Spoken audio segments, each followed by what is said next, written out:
Full disclosure, I had a hard time writing this episode of Songs of Interest. Not so much because of the music itself, it's just that I've had a stressful past couple months around the time I really wanted to start writing the script.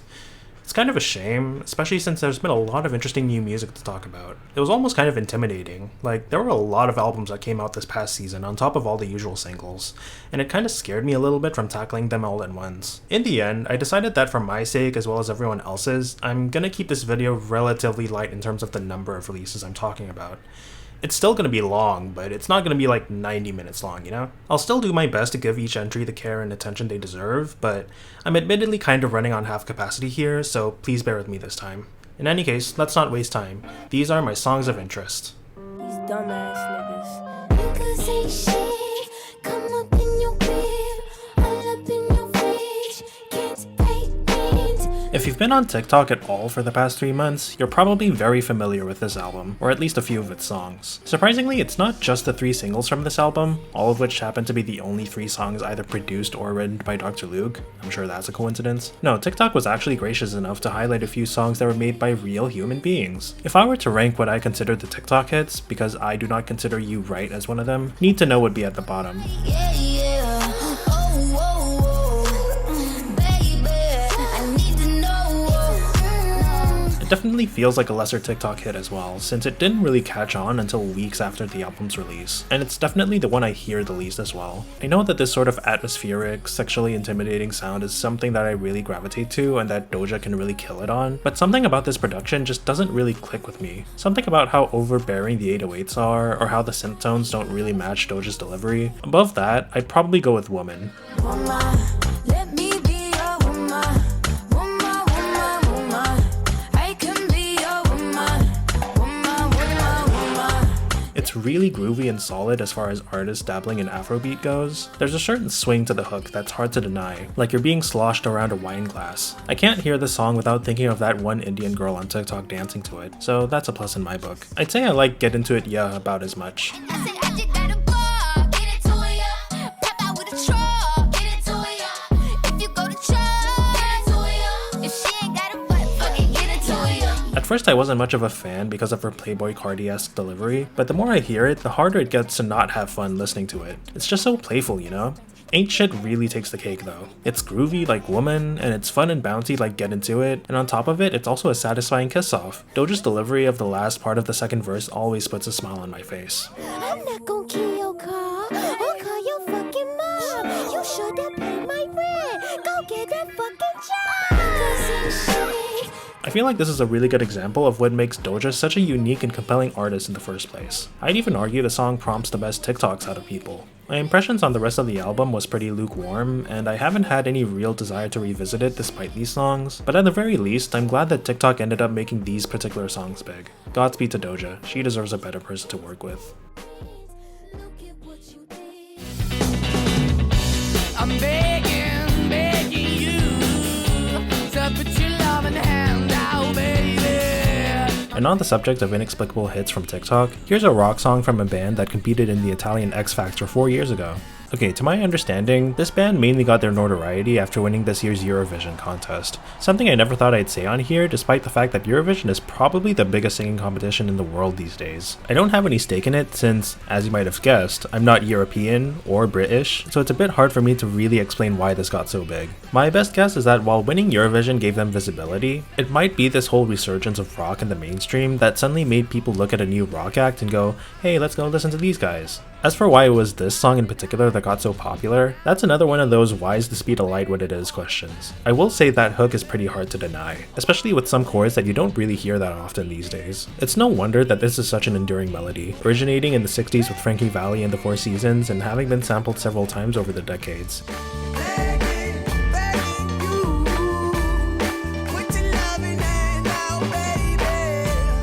As far as Måneskin's rendition of it goes, I feel like it works surprisingly well given where the song originates from. The chords especially have this sort of minor key tension and edge that translates really well to this kind of rock. I love the drum and guitar work on it, and the frontman's voice is delightfully rough. This isn't really something I'd listen to a lot, but it's something that I appreciate its existence for. It's worth mentioning that Måneskin's been pushing some other smaller, newer hits, since Beggin' was a song from like 4 years ago. I think I Wanna Be Your Slave is the main one they've really been pushing at this point. Wanna make you hungry, then I wanna feed ya. I your face like your Mona Lisa. I feel like it's a bit one note as a whole song, but it's got that glam rock edge that the band's known for by this point. Not to mention that I'm not one to deny any music that wants to have good, dirty, latex, and fishnet clad fun. My favorite of their hits at this point though is definitely Ziti e Buoni, the song that won them Eurovision in the first place.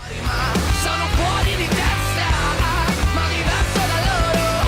E tu sei fuori di testa, ma diverso da loro. The other two songs are cute and groovy, but this is the kind of music that gets your blood pumping, man. The entire band is cranking it up and giving even more than before, and the energy is just infectious. I'm not exactly a rock guy, so I don't really know how to evaluate them as a rock band, but they seem like they've got some good bangers in them. Wishing them all the best with whatever they have planned next.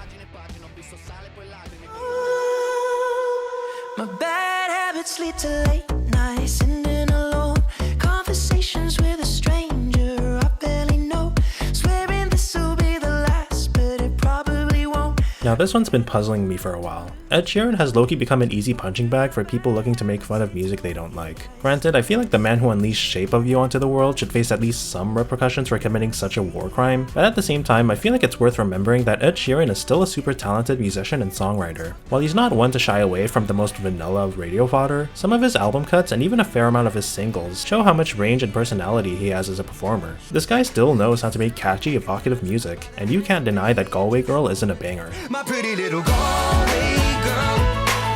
My Galway girl. Though given all that, it's hard to really make sense of all this.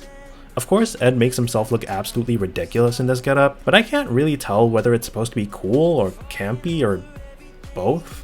Ed seems like someone who has the sense of humor to do this ironically, but given how this is positioned as an otherwise lead single, it's hard for me to really parse out how all of this was conceptualized. It doesn't help that they got whoever made Sophie's face shopping video to animate the CGI crowds. They're just flopping around everywhere. Ugh. Aside from the video, the song itself is a lot more normal, but it's also equally baffling to me. Like, I think it's good? Maybe? I love the instrumental at the very least. My bad habits lead to late nights, sitting alone, conversations with a stranger I barely know. I love the melodies permeating the whole song. The chord progressions and the synths make the song nice and smooth, while the drum machine gives it just enough propulsion to make it catchy. It feels like something that would have been really popular in the early 2010s, particularly between 2012 and 2014 when a lot of radio hits tried to make the whole electropop sound more digestible for the time. It still doesn't feel quite right though, and I think it's because of Ed himself. It's not like he couldn't work on a song like this, but he just sounds kinda off. Nothing happens after two. It's true, my bad habits lead to you. Especially on the first chorus, he's so soft and wispy. He remains in his higher register for most of the song, and it just makes him sound weak, like it's barely even him singing it. That's honestly a detriment because Ed can be a surprisingly forceful personality in his music, and this song could absolutely do with a darker and more assertive person on it. Hell, I saw a TikTok where someone replaced him with the Fitnessgram Pacer Test man and it made the song better. My bad habits lead to The Fitnessgram Pacer Test is a multi-stage aerobic capacity test that progressively gets more difficult as it continues. I will say though, it's definitely growing on me. The song itself just sounds too pleasant for me to resist. And while Ed isn't really doing enough to really sell it, he doesn't really get in the way either. Contrary to popular belief, I feel like the song would be better if it had more Ed Sheeran on it. I'll be fucked up if you can't be right. Yeah, I do the same thing. I told you that I never would. I told you I changed, even when I knew I never could. Know that I can't find nobody else as good as you. I need you to stay, need you to stay.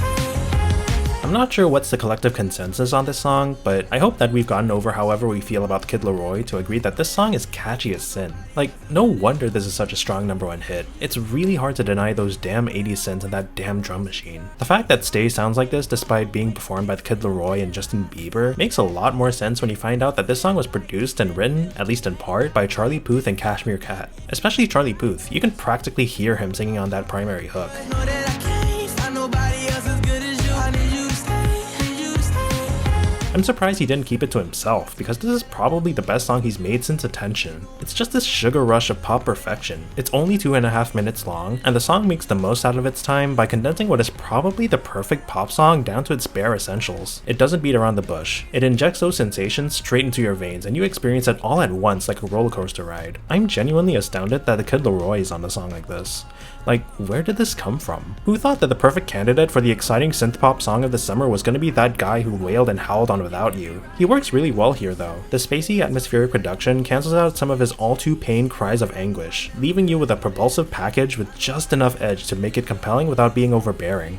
Also, Justin Bieber is here. He sounds fine, but often I forget that he's on the song at all. In conclusion, great song. I have room in my heart for this. He's done miracles on me. He's done miracles on me. I'm too sexy for this syrup, too sexy for your girl, too sexy for this world, too sexy for this ice. I'll leave this section relatively short because, frankly, I just don't have much invested in either of these two. Not necessarily that I hate them. Well, I don't necessarily like them, but it's more because I really only listened to these albums because I felt like I had to talk about arguably the two biggest albums of the season, if not the whole year. I had no real interest in these albums outside of the sheer hype, just to see what these two are up to. I've never listened to a full Drake project, and I only very recently listened to My Beautiful Dark Twisted Fantasy. Strong 6, don't at me. And I just felt like I should see what the hype's about. Otherwise the next month or so would be really confusing for me. I listened to Donda when it abruptly came out after I came back from a 12-hour day at work, and I listened to Certified Lover Boy when I was feeling sleepy in bed, so I'll disclose that I didn't put myself in the best headspace while listening to them. I actually fell asleep in the middle of the Drake project, somewhere in between Yebba's Heartbreak and Get Along Better. In any case, I only listened to these albums once each time, and I don't really care to give them more time since they were never going to be a part of my regular rotation anyway unless they really blew me away. Unfortunately and unsurprisingly, depending on who you ask, they did not blow me away. Donda at least has some ambition and compelling themes to draw me in a little. Not to mention there are quite a few songs that have great production and performances, but there's definitely a lot of inconsistencies to say the least. And the tracklist overall kind of blends together a lot. It doesn't really help that a lot of the titles are really similar. I'm not sure what's my favorite song from Donda. Praise God, God Breathed, Jesus Lord, or Lord I Need You, or Jesus Lord Part 2. Personally though, I appreciate Donda more than I can appreciate Certified Lover Boy. It's also way too long with way too many dull and low points, but at least Kanye was trying with his album. The only songs that stand out from this album are Way Too Sexy, which is mainly carried by Future absolutely being way too sexy, and You Only Live Twice, where Lil Wayne and Rick Ross give surprisingly good verses. Aside from that, it's all either dull songs with nothing to say, or dull songs that pretend to have something to say. I've said in the past that I don't really care for how Drake feels about drama or girls or whatever, so a whole album of that is basically my nightmare. It's not necessarily that Drake has to be profound or meaningful, but given how long and how much it was hyped up, the fact that Certified Lover Boy is this uneventful feels like a waste of my and everyone's time. In any case, I just don't have the patience for these two. I don't even understand where this beef I keep hearing about comes from. I lost my patience for them years ago, and unless they get their shit together, I'm not sure if they'll get it back anytime soon. You don't need no other body. You don't need no other body.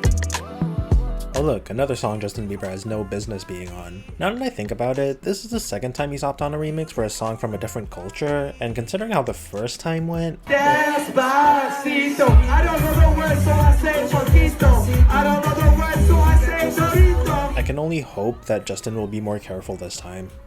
Irrelevant feature aside, this is a perfectly fine song. I'm not very familiar with Afrobeat in general, so I can't say if this is a particularly great or remarkable example of it, but it's certainly very pleasant. The beat makes me feel like I'm floating in a calm ocean, and Tems kinda steals the show with her performance. Wizkid is pretty good with his perfectly fine verses, but Tems is all I want to hear when she sings that surprisingly sticky hook. For me, the song doesn't do much other than give me good vibes, but that's perfectly alright for what it is. Nice and chill.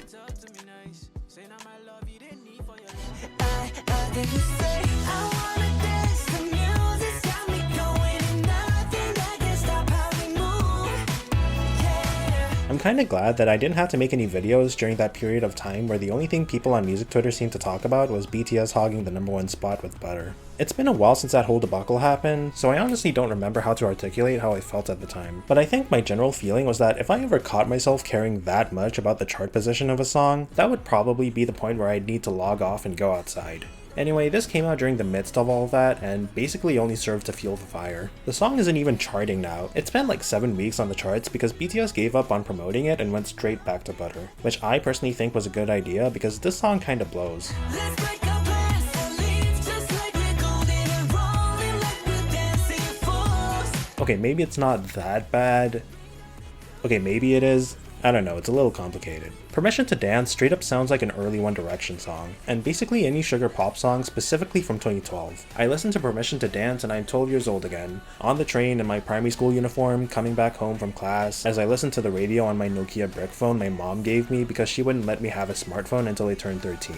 It sounds exactly like that. But the problem is, those songs were good. Even those songs had at least a little more edge than this. You listen back to Live While We're Young and it's teeth-rottingly sweet and chipper, but it at least packed a punch, something to grab onto. I already had an issue grabbing onto Dynamite from last year, and somehow they made something even more sickeningly sweet and polished than that. It's like BTS reverse engineered that 2012 British boy band / X Factor sound and extracted the pure concentrated essence from it. If butter was an ice-cold glass of cola on a hot summer day, and Dynamite was like a chocolate cake that was a bit thick but otherwise totally fine, Permission to Dance is like downing a tin can of condensed milk in one go. The only reason why I'm kinda hesitant to fully trash this one is because it leans into its sweetness so hard that it almost feels like self-parody. It's so absurdly sweet that it calls back to a time when songs like this were the norm, but even then it just doesn't feel quite right coming from BTS. It's not like they don't want to do this, they still seem to be genuinely trying and they do seem like they're having fun with it, but it just doesn't feel like they have any real attachment to it. Their bread and butter has always been big emotions in some capacity. Huge EDM pop fusions to excite and intimidate, huge ballads ranging from deep sorrow to raging anguish, and other kinds of music that come from some real emotional core. And plastic bubblegum pop just doesn't seem to fit that mold very well. I'm glad that the band decided to stick with butter in the end, because especially compared to this, it feels like that's what people actually gravitated to.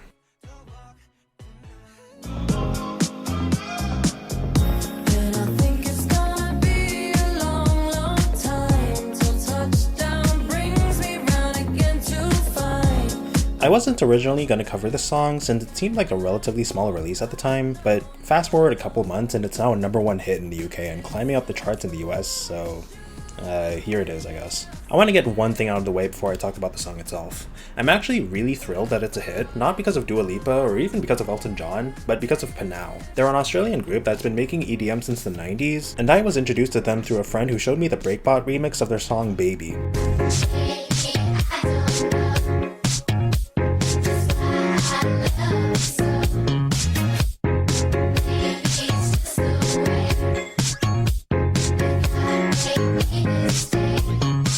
My friend also showed me Embrace, another song from the same album Baby came from, and that's become one of my favorite songs, like, in general.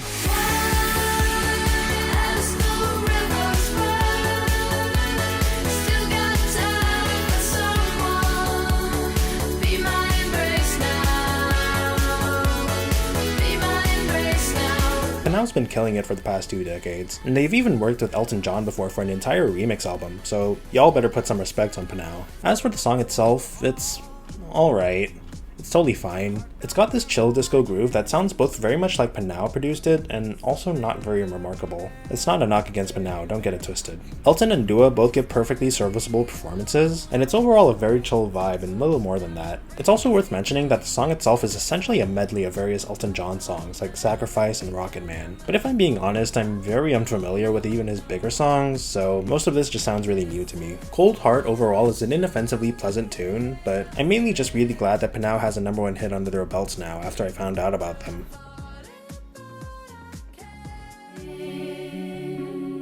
And we will walk together. Psychedelic garlands in our hair. If I made this video a month earlier, I'd have much more intense feelings to share about Solar Power and the reception it got. It's only natural that 4 years after Melodrama, people would have absolutely sky-high expectations for the next album, and I can appreciate now that this album wouldn't necessarily be most people's cup of tea. At the same time though, even though I've mellowed out on some people's reactions to the album, I'm still a staunch defender of it. For context, the title track was released as the lead single back in June, and the reception it got was fairly confused and underwhelmed. I think most people were expecting the intense drama of Melodrama's best tracks, and even if people weren't just expecting Greenlight 2, the last thing they expected was Lorde to just sing about being happy and content. I don't necessarily blame them for it, but I personally really appreciated this turn for the brighter, and I found the song itself to be perfectly fun and pleasant. After that, not much really happened as far as the album hype was concerned, until the week of the album's release when Lorde released Mood Ring, and this is when I started to become really annoyed by the discourse surrounding her. I can't feel a thing.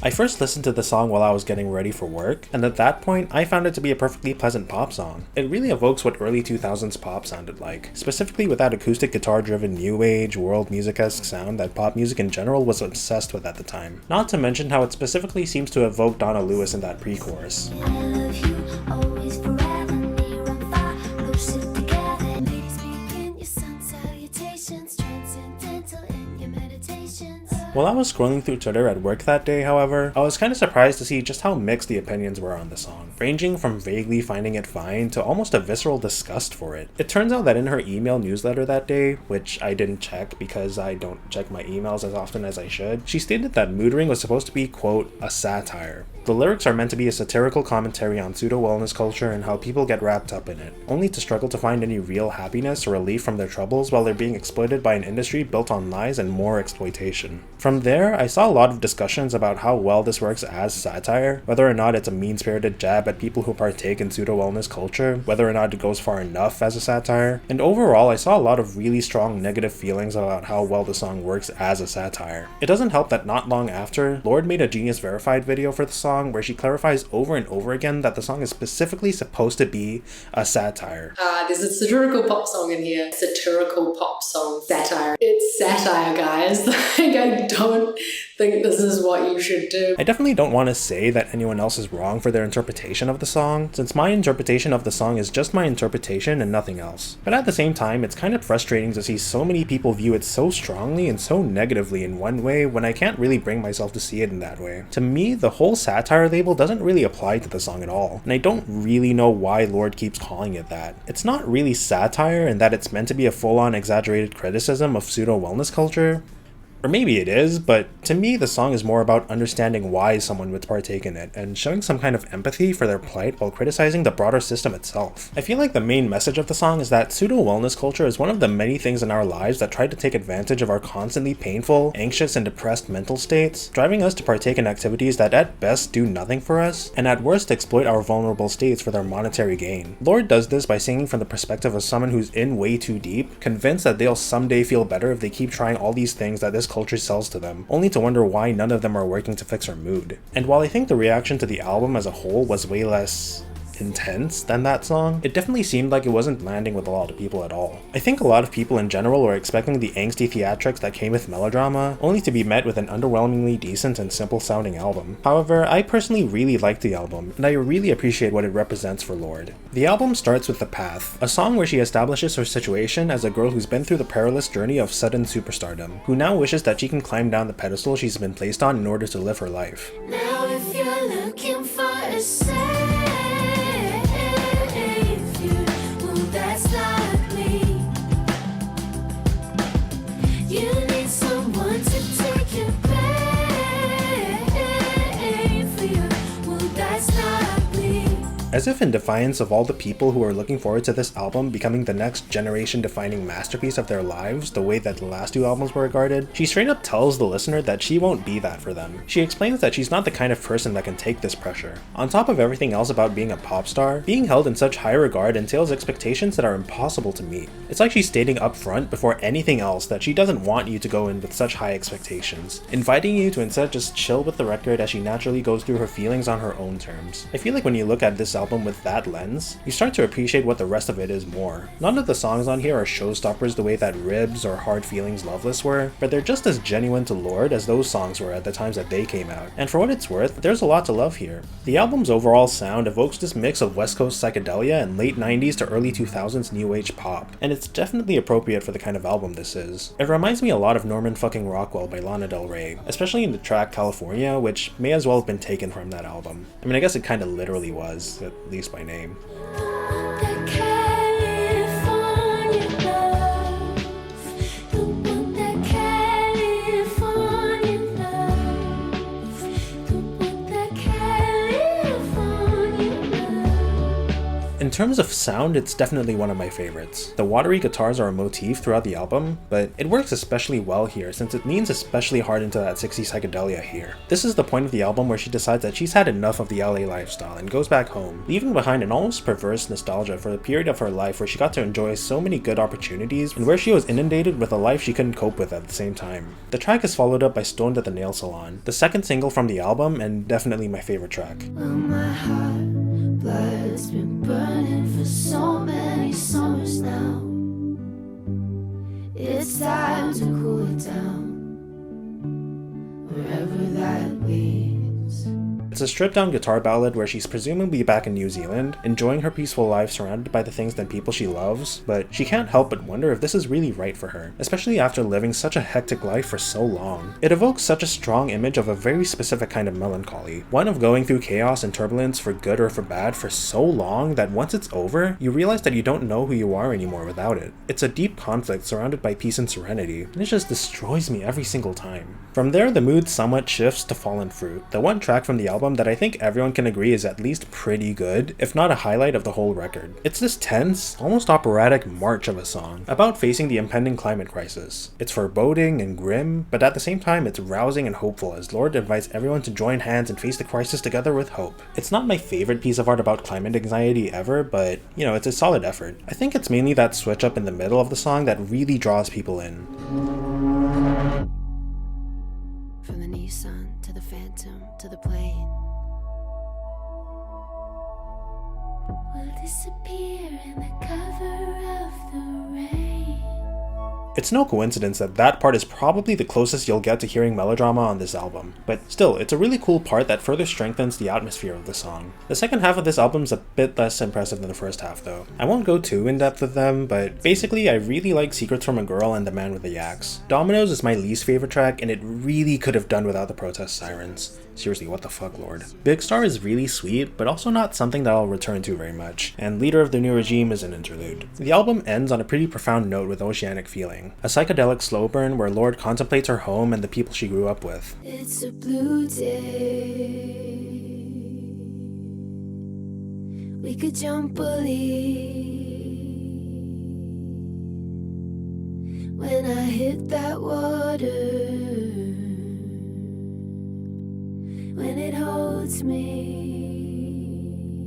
Much of the song describes her relationship and her feelings with them, but it captures this sort of generational melancholy, thinking about when her father jumped into the water she's in now when he was younger, and wondering how her daughter will grow up in the same world. And it ruminates on the progression of her own life too. She sings about her signature black lipstick collecting dust, how she's moved on from that point of her life to become a more secure, self-assured woman. The very end of the song switches to a more uncertain mood, where she questions if she's really reached that point of security yet, eventually realizing that she will know in good time. Oceanic Feeling captures the dichotomy of the album overall, her ideal state of mind being content in her hometown, and her anxiety regarding her past and her future. Given everything that she's been through and the world as it is, she can't help but lament about what came before and worry about what's coming after. But when she surrounds herself with people and an environment that loves her and suits her, she knows that it'll all be okay if she lets the world carry her where she needs to go. Solar Power feels like a meditation on Lorde's life that she needed to make for herself at this point in time. Whether or not we're here for it doesn't really matter. It seems like it was a necessary move for her to make, and I really appreciate her letting us come along for the journey she's been on. I really recommend it if you haven't already listened to it. Sweet baby, like it when you bite it. We can't just keep talking about it. We think too often about it. We can't just be cautious about it. I wanna get wild. Normani is an incredibly talented musician with pretty much everything going for her. I don't understand why she has to work so hard to get anywhere. I don't even mean that in the sense of her music or her visuals or whatever. It just seems like she has to put in all the legwork because her label or whoever has no real interest in actually making her big. Because of that, I'm really glad that Wildside actually seems to have some kind of traction. Not a ton, mind you, it's still kind of floundering around the lower half of the Hot 100, but that's definitely more than what can be said about Motivation. Seriously, I still haven't forgiven y'all for making me waste a thumbnail. Compared to Motivation, which was honestly ahead of the curve in terms of 2000s nostalgia, Wildside is definitely Normani returning to her roots in full-on R&B. It's sexy, sensual, smooth, a little slow and sparse to let the sex in the air fill up the space. Normani's voice is on point as always, and her delivery is a perfect balance of sultry and a little quirky with all the... If it were just her, I'd already be really happy with it, but Normani decided to enlist some help for this one. Dímelo. like a watch, bust me down.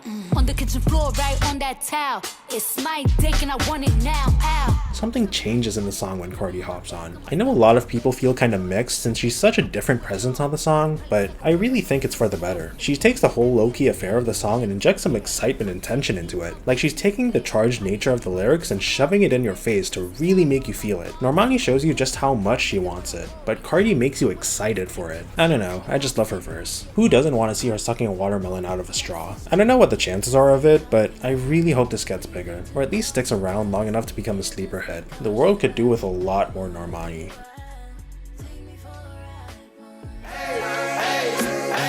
Yeah, we fancy like Applebee's on a date night.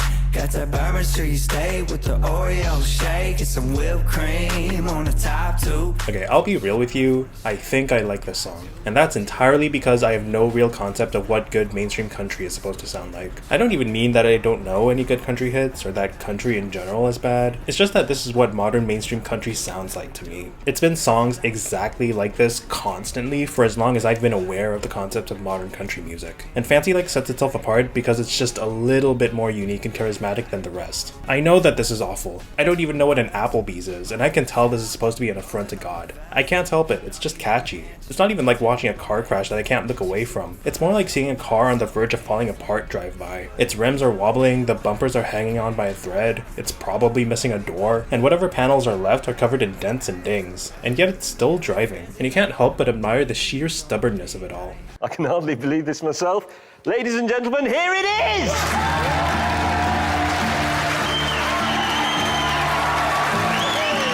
It doesn't help that Walker Hayes somehow managed to get the last person you'd expect to work on this song for the remix. Oh, I don't need no Bentley to impress me. I'll ride the bullet to the party like a jet ski. Boy, put that dumb down. Take me to Waffle House. Give me those cheap thrills, chilling in the deep south. The worst part is that she's perfect for the song. This song somehow manages to capture the sleazy, shameless attitude of Kesha's earlier work and translates it into country, which Kesha's already been dabbling in for a while. I've sort of grown to like this song despite itself, but I'm trying to keep myself in check here, so I'm not gonna give it too much credit. At least not yet.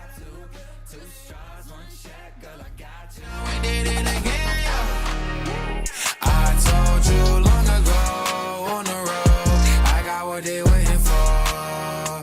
Don't run from nothing, dog. Get your soul, just tell them ain't laying low. I feel like it's not an overstatement to say that Lil Nas X is genuinely one of the most important artists we have today. What at first seemed like little more than a funny cowboy man with Hannah Montana's dad turned out to be not only an absolute marketing genius, but arguably one of the most visible gay black men in the world making art about being gay. And he's big too, like genuinely big. Like he's one of the few artists I constantly see other people not invested in popular music talking about. Alongside Olivia Rodrigo, he's without a doubt the biggest artist of the year. This was in no small part kickstarted by the lead single Montero Call Me By Your Name, and its genuinely impactful video. I already talked about it last spring, and even made a fantastic thumbnail based off of it, and I've only grown to love the song even more since then. It makes a fantastic intro for the album, establishing his overt queerness right off the bat, as if the album art and everything else you know about Lil Nas X didn't make it clear enough. The other singles from the album also make it absolutely clear who he is. While Call Me By Your Name took some time to grow on me, Industry Baby clicked with me from the very beginning. It's basically everything you could want from a Lil Nas X song jacked up to 11, with an absolutely irresistible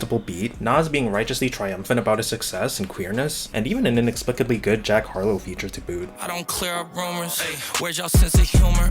I'm done making jokes cause they got old like baby boomers. Turn my haters to consumers. I make vets feel like they juniors. Seriously, I don't know who the fuck thought he would be a good feature, but they were 100% right on the money. The following single, That's What I Want, is also an absolute banger, though it takes a bit of a shift in mood.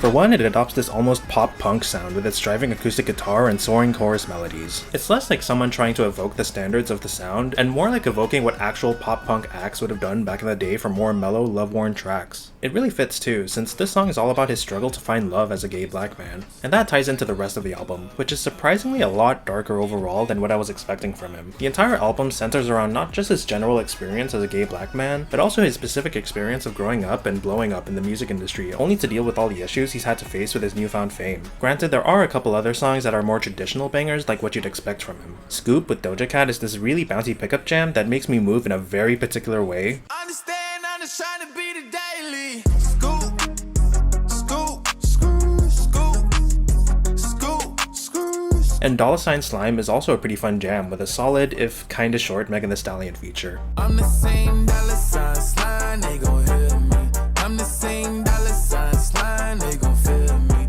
I'm the same $sign slime. However, basically the rest of this album goes into the darker aspects of his rise to prominence. In the second track, Dead Right Now, Lil Nas X talks about the complicated relationship he has with his parents, how they didn't support him while he was trying to make it, only to act like they've been by his side the whole time when he became famous, and especially his mother's nasty treatment of him. You know you never used to call, keep it that way now. I treat you like you're dead right now. I'm on your head right now. As the album progresses, you get more and more songs about the various parts of his life than the past few years that he struggled to cope with. In One of Me featuring Elton John, Nas raps from the perspective of either the general public keeping their eyes on his next move, or possibly music executives working with him, basically telling him that he needs to ride the coattails of Old Town Road or else he'll have no future in the music industry. In Lost in the Citadel, he sings over another pop-punk instrumental about a man he still loves despite him not feeling the same way anymore. The album starts to get really painful when you reach Tales of Dominica, where he discloses his difficult home life, thinking back on his lowest point and his dysfunctional relationship with his mother, and knowing that he can't let his success flame out, lest he has to come back to face her. It's sort of an interlude in essence, but it absolutely broke me, especially when it transitioned into Sun Goes Down.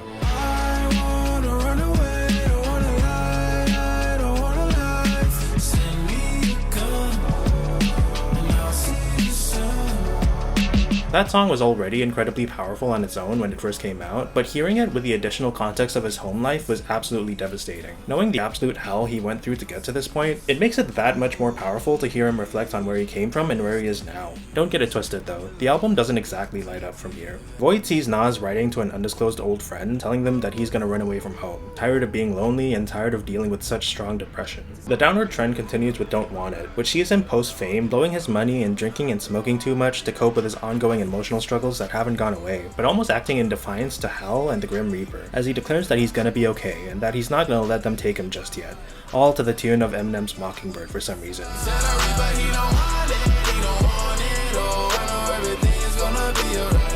Little baby, don't you cry, everything's gonna be alright. In Life After Salem, however, he seems to take yet another blow as he laments how he's been hurt by his separation with his ex-lover, crying out in agony over a dour, brooding rock instrumental that, for some reason, reminds me a lot of For the Damaged Coda by Blonde Redhead, aka that one meme song from like 5 years ago.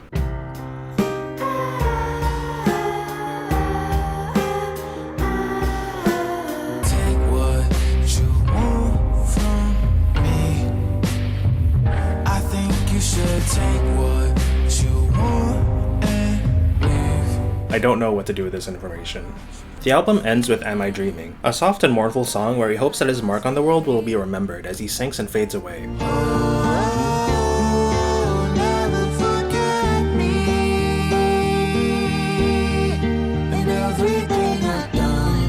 The song is a duet with Miley Cyrus, and this is such an affecting performance from the both of them that I only realized afterwards that this was supposed to be a follow-up to his collaboration with Billy Ray Cyrus. The album overall is a really powerful body of work. I never thought I'd get to see the day where a gay man, especially a black gay man, could make such brilliant art about the light and dark sides of being a queer person of color and have it become so popular. It's hard to overstate just how much it resonates with me, and I'm absolutely certain that there's an unfathomable amount of people who feel the same way about him. At the very least, I can only hope that this album solidifies Lil Nas X as a genuine artist with a huge amount of potential to make even more incredible music of any variety that also happens to be really funny on TikTok. Godspeed, Montero. Lord, have mercy. Why keep pausing like I do? Why keep flossing like I do? Why keep saucing like I do? Why keep causing like you do? Well, this is about goddamn time. I've been hearing a lot about Chloe and Halle for years by this point, and while I've never actually gotten around to listening to their music, it seems criminal that they haven't had a hit song until now just based on how much people love them. I guess they still technically haven't had a hit together though, since this is just Chloe's song. I don't know enough about either of them to know what they're like as performers, individually or together, but at the very least, Have Mercy shows that Chloe's got some real star power. I deserve a man, how to work a man. It's on purpose, I'm doing it big. Body language like speakers Spanglish, I'll educate you how to do this shit. Temporary, that's temporary, I'm necessary, yeah, I am that bitch. You can't get this thickness out of your mind.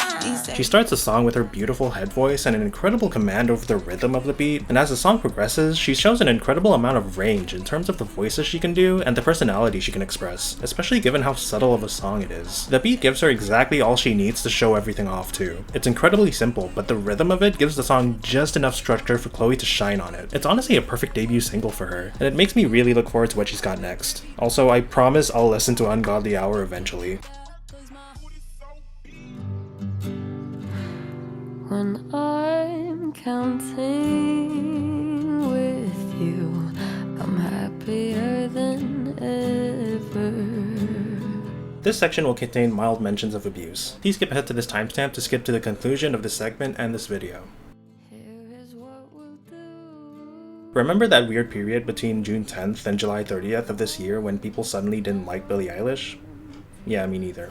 Happier Than Ever had a weird build-up to its release. Technically speaking, its lead single was My Future, a song that came out exactly a year before the album came out, and a song that I put on last year's Best List video. But it wasn't until this April that the album's overall direction was established with the release of Your Power, a song I discussed in my last Songs of Interest video. I felt like it was a bit weaker compared to her other ballads, but it was otherwise still a potent piece of art, exploring the trauma she endured in her past relationship. Despite debuting in the top 10, however, the relatively underwhelming chart performance of that song seemed to set the tone for the rest of the album promo. At first it was just people not really caring much for Your Power, but especially after Lost Cause was released, people suddenly came out of the woodwork to condemn her and complain about how tired they were of her. I think the catalyst for this sudden turn on her was this whole controversy over whether or not she was quote-unquote queer baiting in the song's music video. The whole thing has been talked to death by people way more articulate than me, so I'll just say that this was a really exhausting, pointless controversy that only served to show that people didn't know what queer baiting was. In any case, whether or not this controversy caused it to happen, people suddenly got really sick and tired of Billie. Whenever I went onto the Pophead subreddit at the time, every time I saw a post about Billie, the comments were just filled with exhaustion and irritation towards her. It was just a bunch of people going on and on about how she's failing to live up to expectations and being very insistent that these songs are bad, and I could just tell that this sudden shift in opinion towards her wasn't actually because of her or her music specifically. There's a whole phenomenon of pop stars, especially women, who rise in notoriety and gain the love of everybody, only for public perception to suddenly turn on them the moment people start to get sick of them. It happens every time, sometimes because of genuine controversy, but often because of relatively minor misgivings or just nothing at all. You've seen it with Ariana, Taylor, Britney, a bunch of other artists I can't really think of right now, and you're probably gonna see it happen to basically everyone else who gets big in the future. Mark my words, within the next few years, y'all will probably find some bullshit reason to get mad at Olivia Rodrigo.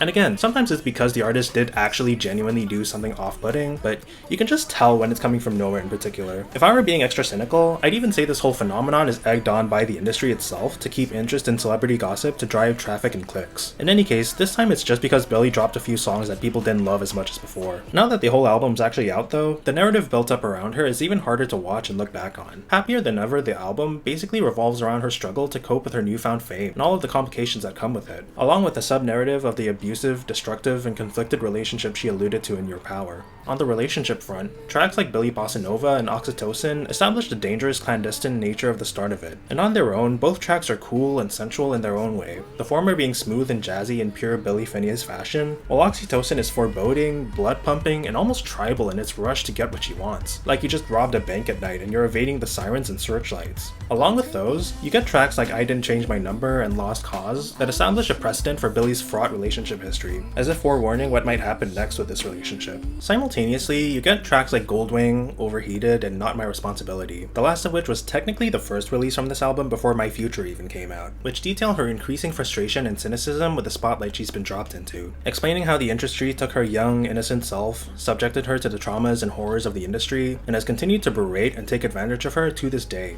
You know, dealing with the music industry has been a really common theme this video. I'm sure that's just a coincidence though.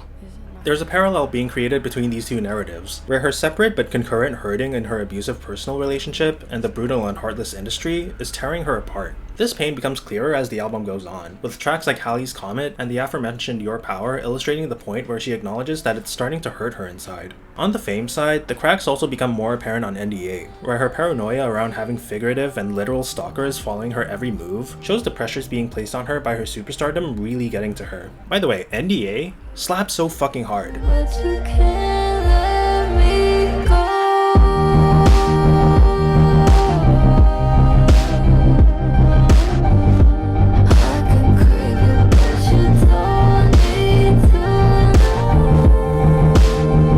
shame that this was essentially just a promo single, because it really could have been a huge hit if it had the space to blossom. It's terrifying. It creates such a foreboding atmosphere with its synths and looming bass drums. And when it gets to the chorus, her anxiety bubbles over as the screeching sound effects and Billy's autotune cries for help cut their way through the black pit of tar that is this instrumental. If it can't be a hit, it at least deserves to be a staple in everyone's Halloween playlists. Anyway, the tension of the entire album culminates in the title track. When I'm away from you, I'm happier than ever.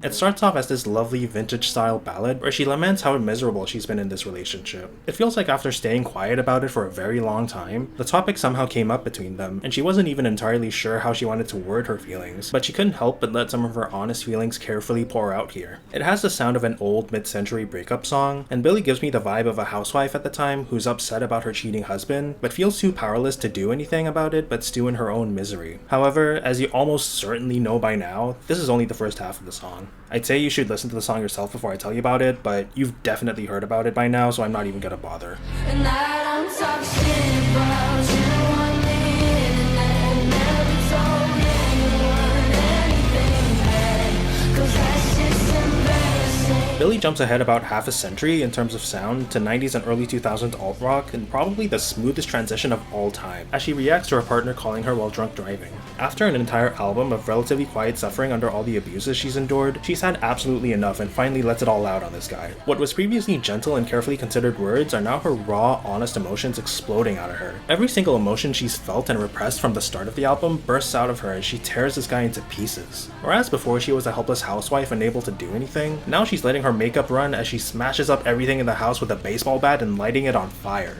The album closes out on a much more mellow note on Male Fantasy, which almost acts as an epilogue of sorts. After completely burning that bridge, we see her trying to adjust back to living with herself, realizing that it's going to take a lot more work to truly get over this relationship. I've seen people say that the title track should have been the closer, and I get that, but I feel like this was the right move in the end. 'Cause I loved you then and I love you now and I don't know how. Guess it's hard to know when nobody else comes around.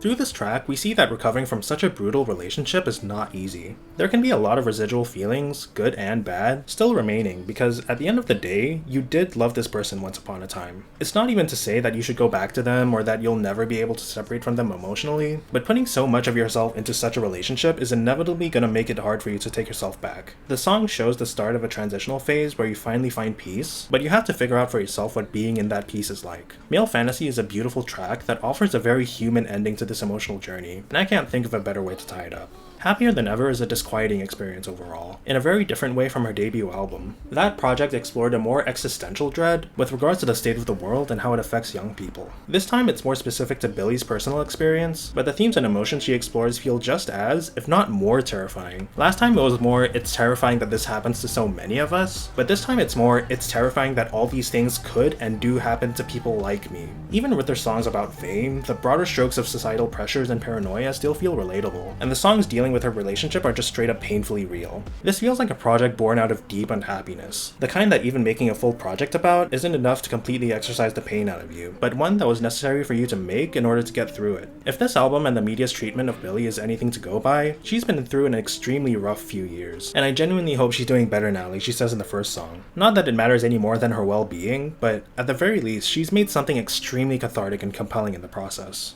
And that's all for fall. I do genuinely hope you got something out of this video, because it's been kind of a struggle to get it out. I genuinely love making these videos, and I hope that I can find more time and energy to make them going forward. Anyway, here's my top 20 ranking, because I was too lazy to make a full video like I planned. Oh well.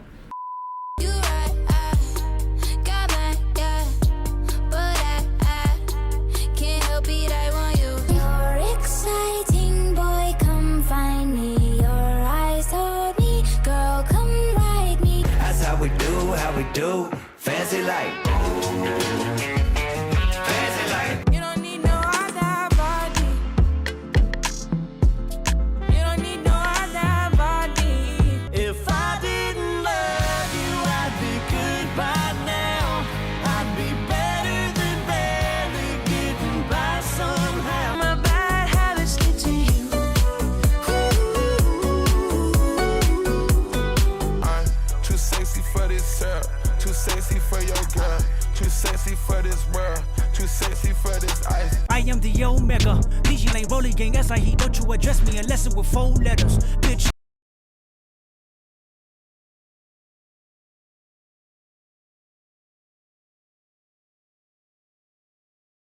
I love it when you do it like that, and when you're closer, give me the shivers. Sometimes all I think about is you.